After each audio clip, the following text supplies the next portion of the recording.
Thank you, Mr. Chairman. Appreciate you convening this hearing. Congratulations to our panelists for your nominations to these high posts, and thank you for putting yourselves and your families through the process. There are a couple of Georgia connections today that I want to acknowledge. Ms. Ahuja, of course, you are a Georgia native and an alumna of Spelman and of UGA Law School. Thank you for making Georgia proud. And Mr. Stroman, I understand your son is a Morehouse man. Is that correct? That is correct.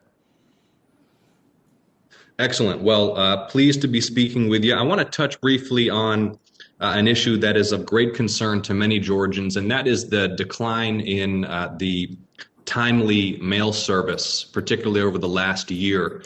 Many Georgians who rely upon USPS to receive prescription drugs, to receive correspondence and gifts from family and friends, many small businesses who rely upon USPS for vital business purposes have contacted me to express their concern about the slow pace of mail delivery over the last year. And so to the three nominated potential governors at the USPS, I'd just like a quick commitment from you that you will meet with my office and, if necessary, come down to Georgia to investigate what may be slowing down the mail and to ensure that we restore timely mail delivery for the people of Georgia.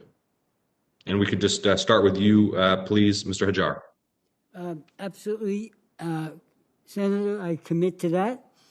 Service is the most important function of the Postal Service, of course, prompt, reliable, and efficient service. We have to get to the bottom of why there were problems, and we have to be sure to correct them.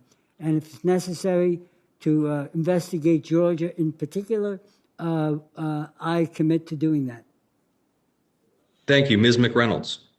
Yes, Senator, you have my commitment on that. And I would also just say that feedback from your constituents, as Senator Hassan mentioned earlier, is also going to be critical for the work that we need to do to improve service. So any and all feedback that you're receiving, certainly we will be interested in getting that.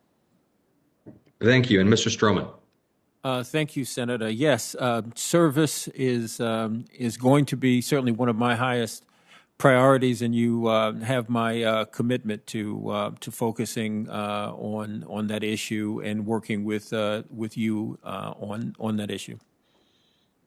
Thank you, Mr. Stroman. And Ms. Ahuja, I want to raise with you a concern regarding cybersecurity at OPM.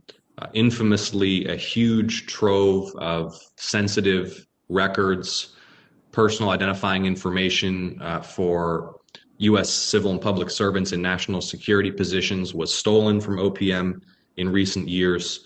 Efforts have been made to improve cybersecurity, but we continue to see across the federal government and throughout the private sector a high level of vulnerability to cyber attacks. Ms. Ahuja, will you commit to working with this committee and my office and to responding promptly to requests for information?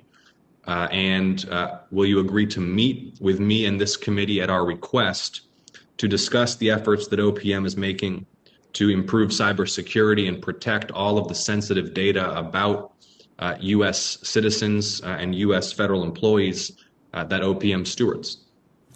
Thank you, Senator Ossoff, for that question. And I will absolutely commit to you on all those items. As you know, I was there at OPM right after the data breaches. Have had that experience, understand how incredibly important these issues are, and the lessons that were learned and what we would take forward if I'm confirmed as OPM director.